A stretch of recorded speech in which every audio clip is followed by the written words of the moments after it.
ಮೊಟ್ಟ ಮೊದಲಿಗೆ ಆರಾಧ್ಯ ದೇವರಾದ ಶ್ರೀ ಮುಕ್ತಾಂಕಾರ ದೇವರಲ್ಲಿ ಪಾದಾರ್ಪಣೆ ಆಶೀರ್ವಾದ ತೆಗೆದುಕೊಳ್ಳುವ ಮುಖಾಂತರ ಮಡಿಕೆ ಮಾಡುವಡೆ ಮಣ್ಣೆ ಮೊದಲು, ತೊಡೆಗೆ ಮಾಡುವಡೆ ಹೊನ್ನೆ ಮೊದಲು, ಶಿವ ಪಥವನ್ನು ಅರಿವಡೆ ಗುರು ಪಥವೇ ಮೊದಲು, ಕೂಡಲ ಸಂಗಮ ದೇವರನ್ನು ಅರಿವಡೆ ಶರಣರ ಸಂಗಮವೇ ಮೊದಲು. ಗಡಿಗೆ ಮಾಡಲು ಮಣ್ಣು ಬೇಕು, ತೊಡೆಗೆ ಮಾಡಲು ಚಿನ್ನ ಬೇಕು. ಶಿವಪಥ ಅಥವಾ ಶಾಂತಿ ಪಥವನ್ನು ಅರಿಯಲು ಗುರುಪಥ ಅಥವಾ ಗುರುವಾಣಿ ಬೇಕು. ಹಾಗೆ ಭಗವಂತನನ್ನು ಅರಿಯಲು ಪರಮ ಶಾಂತಿ ಪಡೆಯಲು ಸಂತರ ಸಂಘ ಬೇಕು. ಇವತ್ತಿನ ದಿವಸ ನಮ್ಮ ಕೋಟ್ಯಾಳ ಗ್ರಾಮದಲ್ಲಿ ಮುಕ್ತಾಂಕಾರ ಮಠದಲ್ಲಿ ಶ್ರಾವಣ ಮಾಸದ ನಿಮಿತ್ತವಾಗಿ ಸತತ 1 ತಿಂಗಳ ಕಾಲ ಪ್ರವಚನ ನಡೆಯಲಿದ್ದು, ಈ ಪ್ರವಚನಕಾರನಾಗಿ ಆಗಮಿಸಿರುವ ಒಂದು ಸಣ್ಣ ಕಿರು ಪರಿಚಯ ಮಾಡಿಕೊಡ್ತೇನೆ ತಮಗೆಲ್ಲರಿಗೂ. ಅವರ ಹೆಸರು ಪೂಜ್ಯ ಮಾತಾಶ್ರೀ ರಾಜರಾಜೇಶ್ವರಿ ಮಾತಾ ಪೂರ್ಣಾನಂದ ಆಶ್ರಮ ಮತ್ತಿಕಟ್ಟಿ, ತಾಲೂಕ್ ಬದಾಮಿ, ಜಿಲ್ಲಾ ಬಾಗಲಕೋಟ. ಇವರ ಶಿಕ್ಷಣ ಮುಗಿಸಿದ್ದು SSLC ಅವರಿಗೆ. ಇವರ ಪ್ರವಚನ ಶುರು ಮಾಡಿದ್ದು 2014ರಿಂದ 2024ರವರೆಗೆ. ಈ 2025ಕ್ಕೆ ನಮ್ಮ ಕೋಟ್ಯಾಳ ಗ್ರಾಮಕ್ಕೆ ಆಗಮಿಸಿದ್ದು ತುಂಬಾ ಖುಷಿ ಅನಿಸುತ್ತದೆ.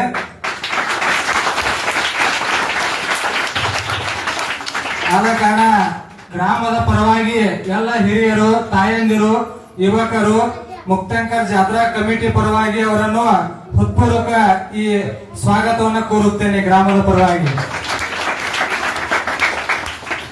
ಇವರ ಪುರಾಣ ಶಿವ ಪುರಾಣ 1 ತಿಂಗಳ ಕಾಲ ಹೇಳಲಿದ್ದು,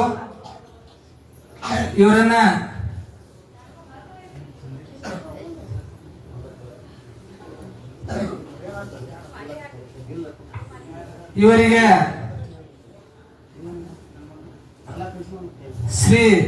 ಶ್ರೀಮತಿ ಬಸಮ್ಮ ಇಂಗಳಿಯವರು ಮಾತೋಶ್ರೀ ಅಮ್ಮನವರನ್ನ ಸ್ವಾಗತ ಬಯಸಬೇಕೆಂದು ತಮ್ಮಲ್ಲಿ ವಿನಂತಿ. ಅದೇ ರೀತಿ ಈ ಮುಕ್ತಾಂಕರ್ ಜಾತ್ರಾ ಕಮಿಟಿಯವರು ಕೂಡ ಅಮ್ಮನವರನ್ನ ಸ್ವಾಗತಿಸಬೇಕೆಂದು ತಮ್ಮಲ್ಲಿ ವಿನಂತಿ.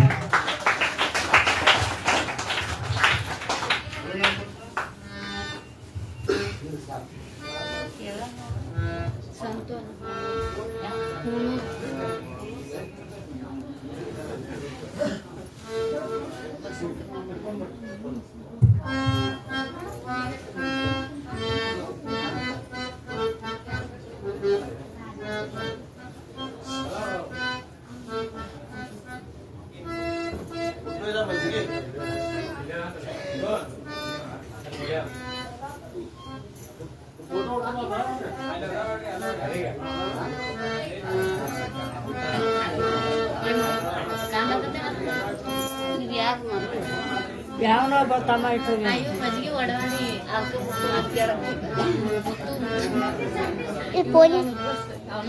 ಇದು ಅವನ ರತ್ತು ಮುತ್ತಂದು ನನ್ನ ರಟ್ಟಿ ಅದು ಅವನ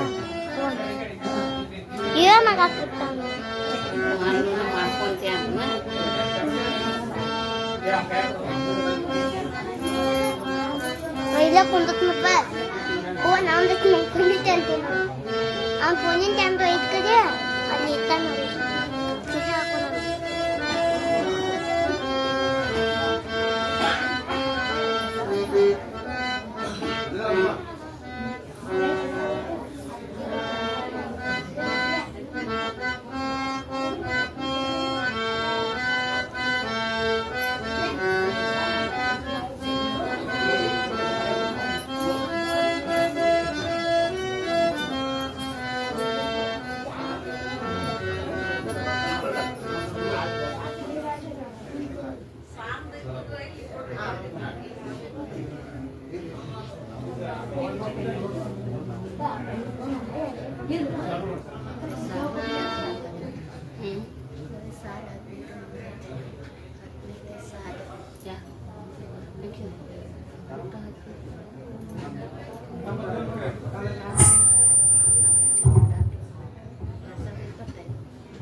ಇಲ್ಲಿ ಬರ್ರಿ ನಾನ್ ನಿಮ್ಮನ್ನ ನೋಡಕ್ಕೆ ಹಾವು ಇಲ್ಲಿ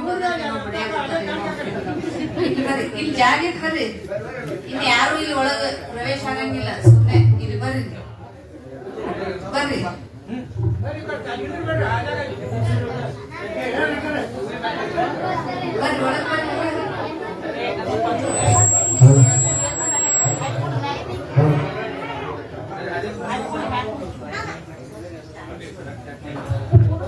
जय मंगलम देवी नमः पार्वतीश्वर मुक्तंकेश्वर महाराज की सकल साधु संत महाराज की जय मंगलम देवी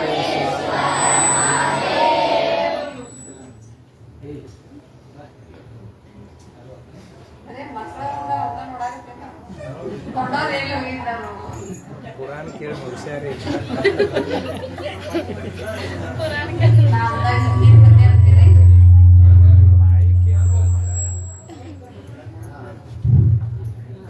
ಎಲ್ಲಾರು ಮುಂದಿನ ಒಂದು ಪದ್ಯ ಅಂದ್ರೆ ಅಂದಂಗ ಇವತ್ತೊಂದಿನ ಸೊ ನಿಮಗೂ ಗೊತ್ತೈತಿ ಹೆಚ್ಚು ಕಡಿಮೆ ಜಗತ್ನ್ಯಾಗ ಗೊತ್ತಿಲ್ಲದ ಯಾವ್ದು ಇಲ್ಲ ದಯಾಮಯ ಗುರು ಕರುಣಾಮಯ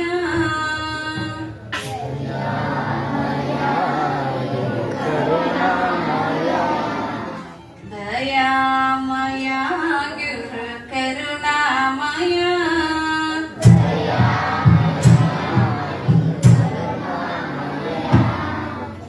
ಕರುಣಾಮಯ ಗುರು ಪ್ರೇಮಾಮಯ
सतगुरुनाथ महाराज की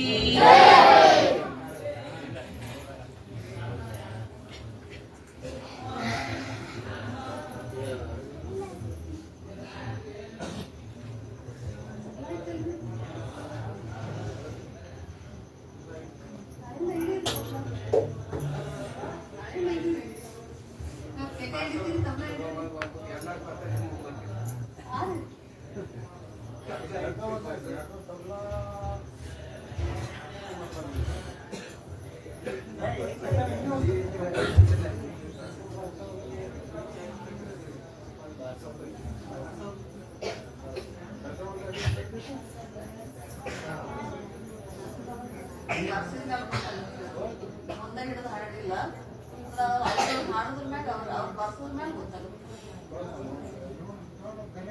ನಾಳೆ ಅದೈತಿ ನೋಡಿದ್ರೆ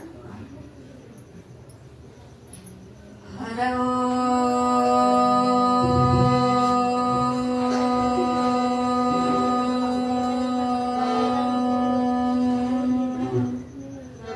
गुरुर्ब्रह्मा गुरुर्विष्णु गुरुर्देवो महेश्वरः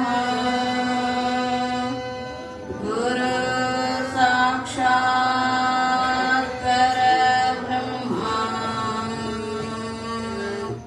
तस्मै श्री गुरवे नमः तस्मै श्री गुरवे नमः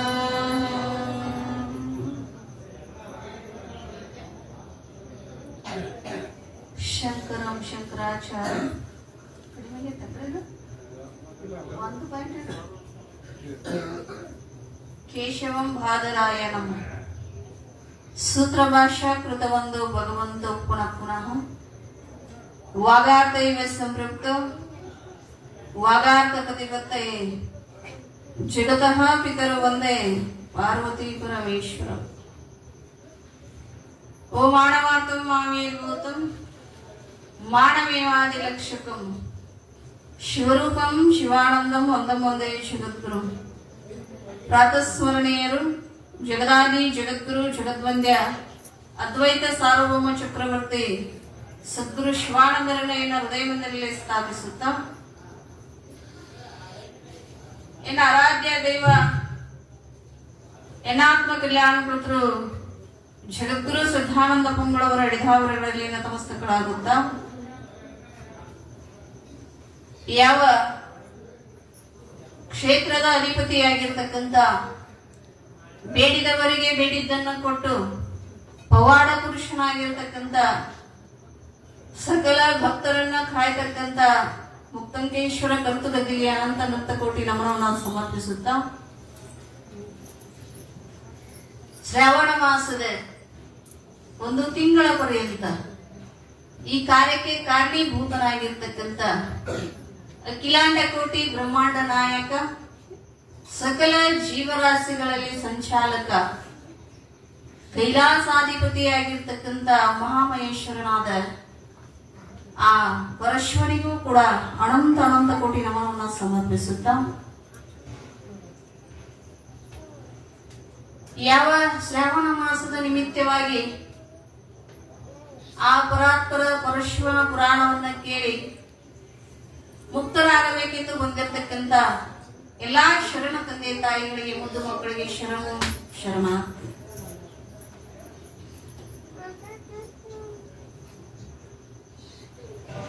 ಸಮಯ ಹೇಳಿದಕ್ಕೆ 9 ಗಂಟೆಗೆ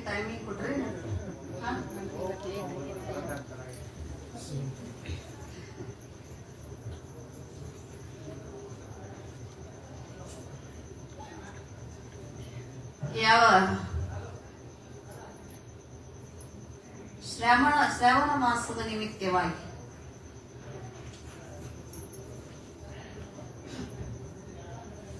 ಕುಂದಿರ್ತೀರಲ್ಲ, ನಿಮ್ ನಿಂತ್ರ ನಿಮ್ ಕಾಲ್ಸೋಲ್ಲ, ನಾನು ಕಾಲ್ಸೋತಂಗ ಇಲ್ಲಿ ಕುಂದ್ರಿ, ಇಲ್ಲಿ ಬರ್ರಿ, ಇಲ್ಲಿ ಜಾಗ ಐತಿ, ಇಲ್ಲೇ ಬರ್ರಿ. ಎಷ್ಟು ಮುಂದೆ ಕುಂದಿರ್ತಿಲ್ಲ ಅಷ್ಟು ಹೇಳಕ್ ಖುಷಿ ಆಗತ್ತ. ಇಲ್ಲಿ ಬರ್ರಿ. ಏನ್ ಕೊಡ್ತೈತಿ ಪ್ರವಚನ ಫಲ, ಏನ್ ಕೊಡ್ತೈತಿ ಅಂದ್ರ ಶಾಸ್ತ್ರದ ಫಲ ಏನ್ ಕೊಡ್ತೈತಿ ಅಂದ್ರ,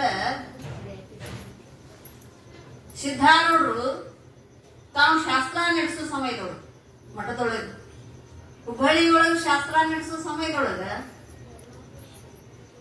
ಶಾಸ್ತ್ರ ನಡೆದಿತ್ತು. ಎಷ್ಟೋ ದಿನಗಳಿಂದ ಒಬ್ಬ ಒಂದೆರಡು ಅದೇನೋ ಕೊಲೆ ಮಾಡಿರ್ತಾರ ಅಥವಾ ಕೂಣೆ ಮಾಡಿರ್ತಾರ. ಆ ಮನುಷ್ಯ ಅವನು ಹಿಡಿಬೇಕಂತ ಪೊಲೀಸರು ಅವನು ಬೆನ್ನಟ್ಟಿದ್ರು, ಒಟ್ಟ ಸಿಕ್ಕಿದ್ದಿಲ್ಲ. ಒಮ್ಮೆ ಸಿಕ್ಕ, ಅವರು ಕಣ್ಣಿಗೆ ಬಿದ್ದ ಸಮಯದೊಳಗ ಅವ್ರು ಏನ್ ಮಾಡಿದ್ರು, ಇವ್ನು ಹಿಡಿಬೇಕಂತ ಬೆನ್ನ ಹಟ್ಕೊಂಡು ಬಂದ್ರು, ಬೆನ್ನ ಹತ್ತಿ ಬಂದ್ರು. ಆ ಬಂದ ಸಮಯದೊಳಗ ಇವ ಓಡ್ತಾ ಓಡ್ತಾ ಓಡ್ತಾ ಬಂದ್ ಎಲ್ಲಿ ಹೋಗ್ಕ ಅಂದ್ರೆ ಮಠ ಹೋಗ್ಬಿಟ್ಟ. ಎಲ್ಲಿ? ಸಿದ್ಧಾರೂಢರ ಮಠ ಹೋಗ್ಕ. ಯಾವಾಗ ಸಿದ್ಧಾರೂಢರ ಮಠ ಹೋಗ್ತಲ್ಲ, ಆ ಮಠದೊಳಗೆ ಏನ್ ನಡೆದಿತ್ತ ಆ ಸಮಯದೊಳಗ ಅಂದ್ರೆ ಸಿದ್ಧಾರೂಢರು ಕುತ್ಕೊಂಡು ಶಾಸ್ತ್ರ ಹೇಳಾಕತ್ತಿದ್ರು. ಎಲ್ಲಾ ಭಕ್ತರಿಗೆ ಶಾಸ್ತ್ರ ಹೇಳಾಕತ್ತಿದ್ರು. ನಾನು ಒಬ್ಬ ಕೊಲೆಗಾರ, ನಾನು ಅಲ್ಲಿ ಹೋಗಬಾರ್ದಂತ ಅವನ ಭಾವ ಬರ್ಲಿಲ್ಲ. ಅವ್ ಎಲ್ಲಿ ಹೋಗಿ ಕುಂತ ಹಿಂದ ಕುಂದಿರ್ಲಿಲ್ಲ. ಎಲ್ಲರಿಂದ ಬಂದು ಸಿದ್ಧಾರೂಢರ ಮುಂದೆ ಶಾಸ್ತ್ರ ಕೇಳಕ್ ಕುಂತಾಗ ಆ ಸಮಯದೊಳಗೆ ಏನಾಗಿತ್ತು ಅಂದ್ರೆ, ಶಾಸ್ತ್ರ ನಡೆದಕ್ಕಂತ ಪೊಲೀಸರು ಏನ್ ಮಾಡಿದ್ರು, ಹಿಂದೆ ನಿಂತು ಬಿಟ್ರು. ಈಗ ಹೋಗಿ ಡಿಸ್ಟರ್ಬ್ ಮಾಡಬಾರ್ದಾಗಿ, ಹೋಗಿ ಇಲ್ಲೇ ನಿಂದಿರ್ಬೇಕಂತ ಅವ್ರ ಅಲ್ಲೇ ಹಿಂದೆ ನಿಂತ್ಕೊಂಡು ಬಂದ್ ಮುಂದ್ ಕುಂತ. ಕೊಲೆ ಮಾಡಿ ಬಂದಿದ್ದಲ್ಲ ಅವ ಮುಂದ್ ಬಂದು ಕುಂತ. ಯಾವಾಗ ಮುಂದೆ ಕುಂತ, ಆ ಕೂತ ಸಮಯದೊಳಗೆ ಇವ್ರು ಶಾಸ್ತ್ರ ನಡೆಸಿ ಸಿದ್ಧಾರೂಢರು ಶಾಸ್ತ್ರ ಮುಗಿತಿ, ಮಂಗಲ ಆಯ್ತು.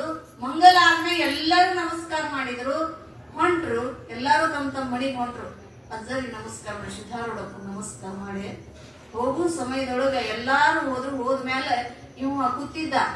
ಇವ್ ಕುಂತೀನಿ ಹೆಂಗ್ ಮಾಡಿ ತಪ್ಪಿಸ್ಕೋಬೇಕು, ಇಷ್ಟ ಒಳಗ್ ಬಂದ ಮೇಲೆ ಹೋಗ್ಬೇಕಾದ್ರೆ ಅದೊಂದ ಬಾಗಿಲೇ ಹೋಗ್ಬೇಕಲ್ಲ ನಾವು. ಈಗ ಎಲ್ಲರೂ ಬಂದೀವಿ, ಬೇರೆ ಕಡೆ ಹೋಗಕ್ ಆಗ್ಲಿಲ್ಲ, ಅಲ್ಲೇ ಹೋಗ್ಬೇಕು ನಾವು ಆ ಬಾಗಿಲೇ. ಆ ಸಮಯದೊಳಗೆ ಏನಾಗಿತ್ತು ಅಂದ್ರ, ಅವ್ರ ಬಾಗಿಲಿಗೆ ಬಂದು ಪೊಲೀಸರು ನಿಂತಿದ್ರು. ಇವ್ರು ಹೋಗಕ್ ಏನಾಗಿತ್ತು, ಇಲ್ಲಿ ದಾರಿಲ್ಲ. ಆ ಸಮಯದೊಳಗ ಇವ ಏನ್ ಮಾಡಿದ ಅಂದ್ರೆ, ಇನ್ ಯಾರನ್ನ ಆಶ್ರಯ ಮಾಡ್ಬೇಕು, ನಾವು ಗುರುವಿನನ್ನ ಆಶ್ರಯ ಮಾಡ್ಬೇಕು. ಅವಾಗ ಏನ್ ಮಾಡಿದ ಅಂದ್ರೆ, ಸಿದ್ಧಾರೂಢಪ್ಪನ ಪಾದಕ್ಕೆ ಬಂದು ಬಿದ್ದ. ಯಪ್ಪ ನನ್ನ ಕಾಯಿ ನೀನು ಅಂತ. ಅವಾಗ ಇವರು ಅವ್ನು ಮುಟ್ಟಬೇಡ, ನಿನ್ನಂತ ಕೊಲೆಗಡಕ ಏನ್ ಮಾಡಬಾರ್ದು, ಮಹಾತ್ಮರು ಮುಟ್ಟಬಾರ್ದು ನೀನು ಅಂತ ಅನ್ಕೊಂಡು ಅವ್ನ್ ಹಿಡ್ಕೊಳಕ್ ಬಂದ್ರು ಪೊಲೀಸರು.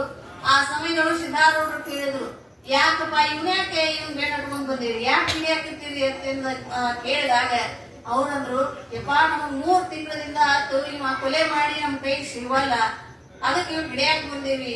3 ತಿಂಗಳಾಯ್ತಾ ನೀವು ಹುಡ್ಕಕತ್ತೀವ್ನ, ಹೋದೆಪ್ಪ. ನಮ್ 6 ತಿಂಗಳಾಯ್ತು ನಮ್ ಮಠದಾಗಿದ್ದಂದ್ರು ಸಿದ್ಧಾರೂಢಪ್ಪ. 6 ತಿಂಗಳಾಯ್ತು ನಮ್ ಮಠದೊಳಗಿದ್ದು. ಅಂದ್ರೆ ಒಬ್ಬ ಭಕ್ತನನ್ನ ಶಾಸ್ತ್ರದ ಫಲ ನಮ್ಗೆ ಏನ್ ಕೊಡ್ತೈತಿ ಅಂದ್ರೆ, ಅವ್ ಕುತ್ತ ಎಷ್ಟೊತ್ತಾಗಿತ್ತು, ತನ್ನ ರಕ್ಷಣೆಗಾಗಿ ಓಡಿ ಬಂದು ಮುಂದೆ ಕುಂತಿದ್ದ. ಈಗ ಎದಕ್ಕೆ ಹೇಳಾಕ್ತೀನಿ ನಾನು, ಮುಂದೆ ಕೂತು ಫಲ ನಮ್ಗೆ ಏನ್ ಬರ್ತೈತಿ, ಎಂತ ಪಾಪ ಮಾಡಿದ್ರು ಕೂಡ ಪುರಾಣ ಆಗ್ಲಿ ಶಾಸ್ತ್ರ ಆಗ್ಲಿ ನಾವು ಕೇಳಿದೀವಿ ಅಂದ್ರೆ ಏನಾಗತ್ತ, ಅದಕ್ಕೆ ನಾವ್ ಎಲ್ಲಿ ಕುಂದಿರ್ಬೇಕು, ಮುಂದೆ ಬಂದು ಕುಂದಿರ್ಬೇಕು. ಮುಂದ ಅಷ್ಟು ಮ್ಯಾಗ ಬಂದು ಕುಂತೀವಿ, ಇಲ್ಲೇ ಕುಂದ್ರಂದಾರ ಅಮ್ಮ ನಾಳೆಗೆ ಎಲ್ಲ ಇಲ್ಲೇ ಬಂದು ಕುಂದ್ರ. ಆದ್ರೆ ಸಾಲು ಚಂದ ಕುಂದಿರ್ಬೇಕು ಎಲ್ಲಾರು. ಈಗ ಏನಾಗ್ಯಾವ ತಲೆ ಅಂಕಾವಶಿ ಕಾಣಕತ್ತವು, ಹಿಂಗ್ ಕಾಣಬಾರ್ದು. ನಾನು ನೋಡಿ ಲೈನ್ ಆಗಿ ಕಾಣ. ಅದಲ್ಲ ಬಹಳ ವರ್ಷ ಆಗೈತಿ ಇಲ್ಲಿ ಈ ಊರಾಗ ಪುರಾಣ ಹಚ್ಚಿ 70 ವರ್ಷಗಳಂತೇನು ಹೇಳ್ಯಾರ ನನಗೆ. ಲೆಕ್ಕ ಇವ್ರಿಗೆ ಲೆಕ್ಕ ಐತಿಲ್ಲ ಗೊತ್ತಿಲ್ಲ, ಅವ್ರಿಗೆ 70 ವರ್ಷ ಆಗೈತಿಲ್ಲ ಗೊತ್ತಿಲ್ಲ, ಇವ್ರಿಗೆಲ್ಲ ಆಗ್ಯಾವಲ್ರ. ಅವ್ರೆಲ್ಲ ಹುಟ್ಟಿದ್ರಲ್ಲ ಅದು ನನಗ್ ಗೊತ್ತಿಲ್ಲ. ಮತ್ತ ಅವಾಗಿಂದನ ಪುರಾಣ ನಡೆದೈತೆ ಅಂತ ಇಲ್ಲೆಲ್ಲ. 200 ಅಂತ ಗ್ರೇಟ್. 200 ಅಂದ್ರ ಇದನ್ನ ಇತಿಹಾಸದೊಳಗ ಸುವರ್ಣಾಕ್ಷರದೊಳಗ ಬರೆದು ಇಟ್ಕೋಬೇಕು ನಾವು. ಯಾಕಂದ್ರೆ ಇಷ್ಟು ವರ್ಷಗಳ ಕಾಲ ನಾವು ಪುರಾಣವನ್ನು ನಡೆಸ್ಕೊಂಡ್ ಬರೋದು ಸಾಮಾನ್ಯ ಅಲ್ಲ. ನಾವು ಮಠದಾಗಿದ್ದಕ್ಕೊಂದು ನಮ್ಮ ಮಠದಾಗನ ನಮ್ ಹಿರಿಯರ ನಿಲ್ಸಕ್ ಆಗಲ್ಲ ಹೇಳೋದಂದ್ರೆ. ಅಂತದ್ರೊಳಗ ಇಲ್ಲೇನಂದ್ರೆ 200 ವರ್ಷಗಳ ಕಾಲ ಈ ಊರೊಳಗೆ ಈ ಮಠದೊಳಗ ಪುರಾಣ ಹೇಳ್ಕೊಂಡು ಬಂದೈತೆ. ಅದು ಆದ್ರೆ ನಾವು ಹೆಮ್ಮೆ ಪಡ್ಬೇಕಿದ್ನ. ಈ ವಿಷಯ ನಿಮ್ದಷ್ಟ ಪುಣ್ಯ ಅಲ್ಲ. ನಾನು 200 ವರ್ಷ ನಡೆದು ಪುರಾಣ ಊರಾಗ ಪುರಾಣ ಹೇಳಕ್ ಬಂದನಂದ್ರೆ ನಂದು ಒಂದು ಹೆಮ್ಮೆಯ ವಿಷಯನೇ, ಇದು ಪುಣ್ಯದ ವಿಷಯನೇ.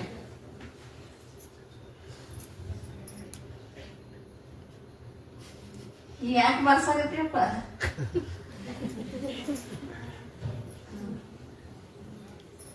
ಯಾವ ಶ್ರಾವಣ ಮಾಸದ ನಿಮಿತ್ತವಾಗಿ ಶಿವಪುರಾಣವನ್ನ ಕೇಳಬೇಕು ಅಂತ ಎಲ್ಲಾ ಭಕ್ತರಿಗೆ ಆಸಕ್ತಿ. ಪ್ರತಿ ವರ್ಷ ಒಂದೊಂದು ಪುರಾಣವನ್ನ ಹರಿಸ್ತೀವಿ. ಎಲ್ಲಾ ನಮ್ಮ ಭಕ್ತರು ಒಂದೊಂದು ಪುರಾಣವನ್ನ ಕೇಳ್ತಾರ.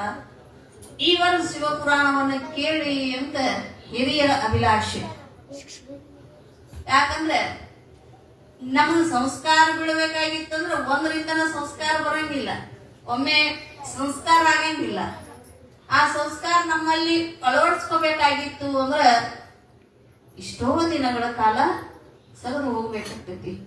ಹಂಗ ಇಲ್ಲೇನ್ ಮಾಡ್ಯಾರು ಅಂದ್ರೆ ಪ್ರತಿ ವರ್ಷ ಒಂದೊಂದು ಪುರಾಣವನ್ನ ಒಬ್ಬೊಬ್ಬರು ಮಹಾತ್ಮರನ್ನ ಕರೆಸಿ ಪುರಾಣವನ್ನ ಹೇಳಿಸ್ತಾ ಇದ್ದಾರೆ ಹಿರಿಯರೆಲ್ಲರೂ. ಯಾಕಂದ್ರೆ ಸಾಮಾನ್ಯವಾದದ್ದಲ್ಲ, ಪುರಾಣ ನಡೆಯಕಷ್ಟು ಸರಳದಿಂದ ಎಲ್ಲ ನಡೆಸ್ಕೊಂಡು ಹೋಗೋದು ಬಹಳ ದುರ್ಲಭ ಐತಿ.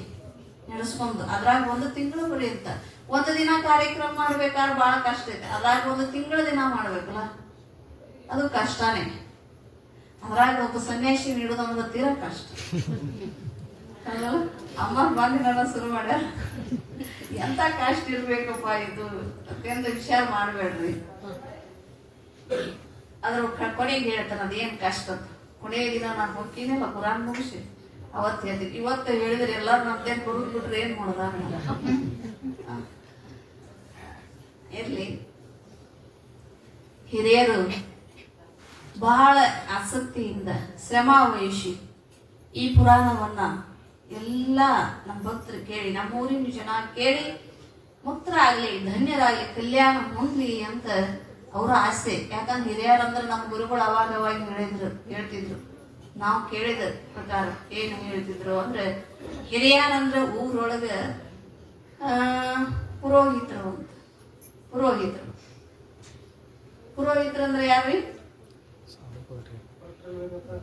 ಅವರು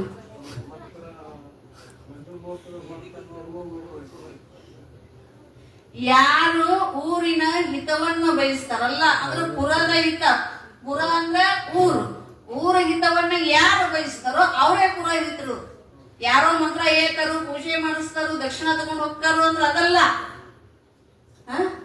ಯಾರೋ ಇವತ್ತು ಜಂಗಮ ಆಗಲಿ ಅಥವಾ ಬ್ರಾಹ್ಮಣನ ಆಗಲಿ ಊರ ಹಿರಿಯರಾಗಲಿ ಯಾರೇ ಆಗಲಿ, ಯಾರ ಊರಿನ ಹಿತವನ್ನ ಬಯಸ್ತಾರಲ್ಲ ಅವರು ಪುರೋಹಿತರು. ನಮ್ ಗುರುಗಳು ಅವಾಗ ಇದನ್ನ ಹೇಳ್ತಿದ್ರು. ಊರಾಗ ಹಿರಿಯರಂದ್ರೆ ಸಾಮಾನ್ಯರಲ್ಲ. ಅವರು ತನ್ನ ಮನೆಯನ್ನ ಒಂದು ಸಂಸಾರವನ್ನ ಜಕೊಂಡು ಹೋಗಿ ಆ ಸಂಸಾರವನ್ನ ಸಾಧನೆ ಮಾಡಿ ಹೊಳೆ ಊರನ್ನ ಏನ್ ಮಾಡ್ತಾರ, ಒಂದು ಮಟ್ಟಿಗೆ ಅದನ್ನ ನಡೆಸ್ಕೊಂಡು ಹೋಗ್ತಾರ. ಊರಂದ್ರೆ ಹಿಂಗ ಇರ್ಬೇಕು, ವ್ಯವಸ್ಥಿತವಾಗಿರ್ಬೇಕು ಅಂತ ಅವ್ರು ಏನ್ ಮಾಡ್ತಾರ, ಅದನ್ನ ಈ ತರ ಇಡಬೇಕು ಅಂತ ವ್ಯವಸ್ಥೆ ಮಾಡ್ತಾರ. ಅದನ್ನ ವಿಚಾರ ಮಾಡ್ತಾರ. ಅವ್ರು ನಮ್ಮೂರಿಗೆ ಏನು ಕೆಡಕಾಗಬಾರ್ದು, ಒಳ್ಳೆ ರೀತಿಯಿಂದ ಒಂದು ಸಂಪತ್ ಭರಿತವಾಗಿ ನಮ್ಮೂರು ಇರ್ಲಿ ಅಂತ ವಿಚಾರ ಮಾಡ್ತಿರ್ತಾರಲ್ಲ ಅವರಿಗೆ ಪುರೋಹಿತರು ಅಂತಾರ ಅಂತ ಹೇಳ್ತಿದ್ರು. ಅವಾಗ ನಮ್ಮ ಗುರುಗಳೆಲ್ಲ ಹೇಳ್ತಾ ಇದ್ರು. ಅಂತ ಊರ ಹಿತವನ್ನು ಬಯಸ್ತಕ್ಕಂತ ಎಲ್ಲ ಹಿರಿಯರು, ಯುವಕರು. ಮತ್ತೆ ಯುವಕರು ಅಂದ್ರೆ ಹೆಂಗಂದ್ರೆ ಇನ್ನು ಮುಂದಿನ ಇವ್ರಿಗೆ ಮುಗಿತಿ, ಮತ್ ನೀವು ತಪ್ಪು ತಿಳ್ಕೊಬೇಡ್ರಿ. ನಿಮ್ಮ ಮುಗಿತಿ.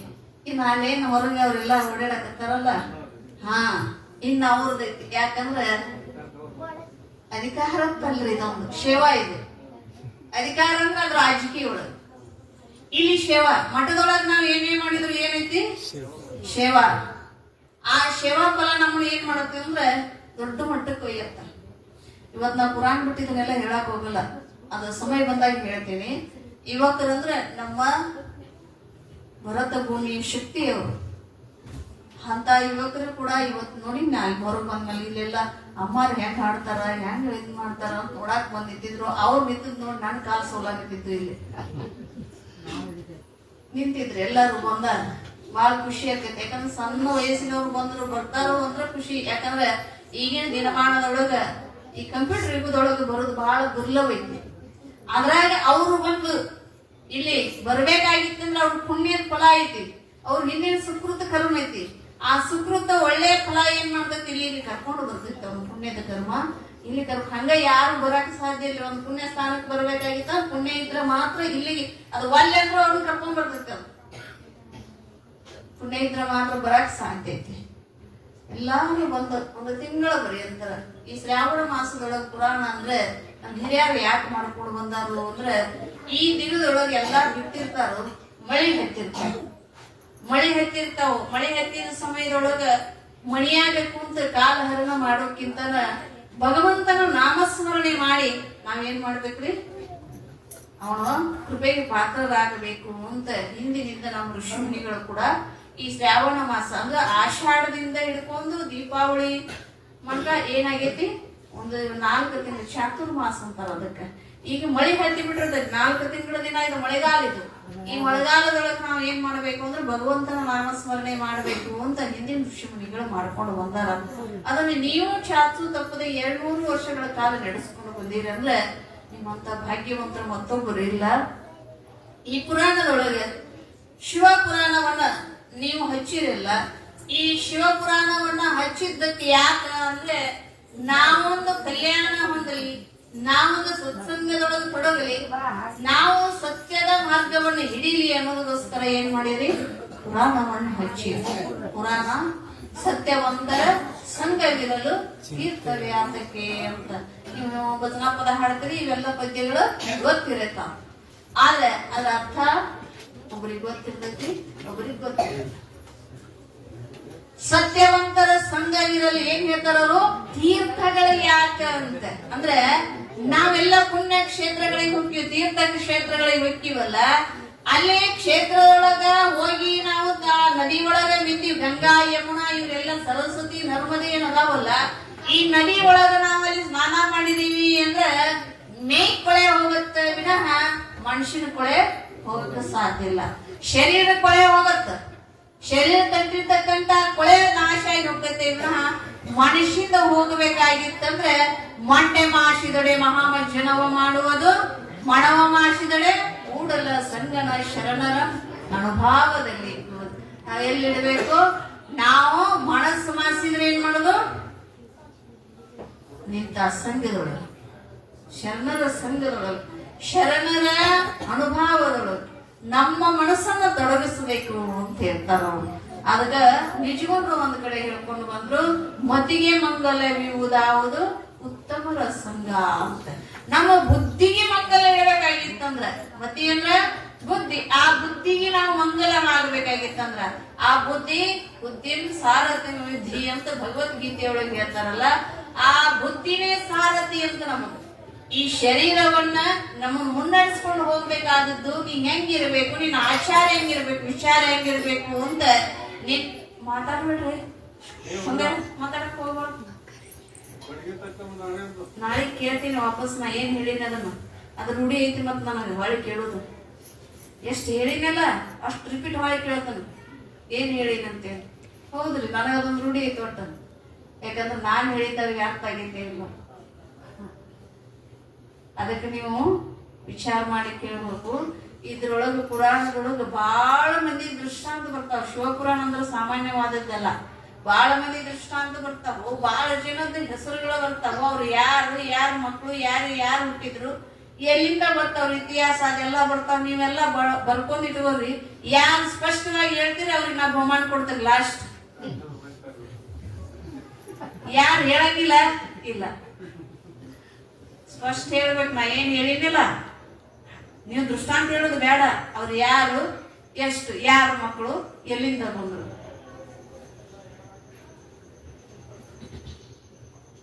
ಯಾವ ಈ ಸಂಘ ಅನ್ನೋದಂತದ ಏನೈತಿ, ನಮ್ಮನ್ನ ಪವಿತ್ರ ಅನ್ನುವಂತದನ್ನ ಮಾಡ್ತೈತಿ. ನಮಗ ಸಾರಥಿ ಯಾರು ಅಂದ್ರೆ ಬುದ್ಧಿ.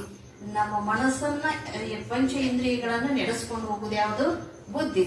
ಆ ಬುದ್ಧಿಯನ್ನ ನಾವೇನ್ ಮಾಡ್ಬೇಕು ಅಂದ್ರೆ, ಆ ಬುದ್ಧಿ ಒಳ್ಳೆ ಸಂಸ್ಕಾರವನ್ನ, ಬುದ್ಧಿಗೆ ಒಳ್ಳೆ ಸಂಸ್ಕಾರವನ್ನ ಕೊಡ್ಬೇಕಾಗತಿ. ಅಂತ ಸಂಸ್ಕಾರವನ್ನು ಯಾರು ಕೊಟ್ಟಾರು ಅಂದ್ರೆ, ಈ ಕೋಟ್ಯಾಳ ಭಕ್ತರು ಎಲ್ಲರಿಗೆ ಅಂತ ಸಂಸ್ಕಾರವನ್ನ ಐತಿ ಅಂತ 200 ವರ್ಷಗಳ ಕಾಲ ಪುರಾಣ ಇಲ್ಲಿ ಹೇಳ್ಕೊಂಡು ಬಂದೈತಿ. ಯಾಕಂದ್ರೆ ಹಂಗೆ ಅವ್ರು ಹಿಡಿಯಕ್ಕ ಸಾಧ್ಯ ಇಲ್ಲ. ಅಂತ ಪುರಾಣವನ್ನ ಈ ಶಿವಪುರಾಣ ನೀವು ಹಚ್ಚಿರಲ್ಲ ಇವಾಗ ಶಿವಪುರಾಣ, ಈ ಶಿವಪುರಾಣವನ್ನ ಯಾರು ಬರೆದ್ರಪ್ಪ, ಇದನ್ನ ಯಾರು ಕಂಡು ಹಿಡಿದ್ರು ಆದ್ರೆ ಇದಕ್ಕೊಬ್ರು ಮೂಲ ಬೇಕಲ್ಲ. ಶಿವಪುರಾಣ ಹಂಗ ನಾವು ಹೇಳಾಕತ್ತೀವಿ ಅಂದ್ರೆ ಈ ಪುಸ್ತಕ ಐತಿ, ಇದನ್ನ ನೋಡಿ ಹೇಳ್ಬೇಕು. ಈ ಶಿವಪುರಾಣ ಹಂಗ ಬರಂಗಿಲ್ಲ. ಈಗ ನಾವ್ ಹೇಳಾಕತ್ತೀವಿ ಅಂದ್ರೆ ಇದನ್ನ ನೋಡ್ಬೇಕು, ನೋಡಿ ಹೇಳಿದ್ಮೇಲೆ ಇದನ್ನ ಯಾರು ಬರೆದ್ರು ನಮ್ ತಲೆ ಒಳಗ ಹೊಳ್ತಾವ ವಿಚಾರ ಏನಕ್ಕಾವ. ಶಿವಪುರಾಣ ಹೇಳಾಕತ್ತಾರ ಹಂಗಾರ ಸುಮ್ಮನೆ ಹೇಳ್ಕೊಂಡು ಹೋದ್ರ ಅದ್ ಯಾರು ಬರೆದ್ರು ಯಾರಿಲ್ಲ ಗೊತ್ತಿಲ್ಲ ಅಂತ ನೀವು ವಿಚಾರ ಮಾಡ್ತೀರಲ್ಲ. ಅಂದ್ರೆ ಈ ಶಿವಪುರಾಣವನ್ನು ಯಾರು ಬರೆದ್ರು ಅಂದ್ರೆ ವೇದವ್ಯಾಸರು. ವೇದವ್ಯಾಸರು ಅಂದ್ರೆ ಯಾರು? ವೇದವ್ಯಾಸರು ಅಂದ್ರ ಅವರು ಒಬ್ಬ ಋಷಿ ಮುನಿಯ ಮಗ. ಅಂದ್ರೆ ಅವ್ರು ವೇದವ್ಯಾಸರು ಅಂದ್ರೆ ಸಾಮಾನ್ಯವಾದವರಲ್ಲ. ಅವ್ರ ಋಷಿ ಮುನಿಗಳು ಯಾರು ಅಂದ್ರ ಪರಾಶರು.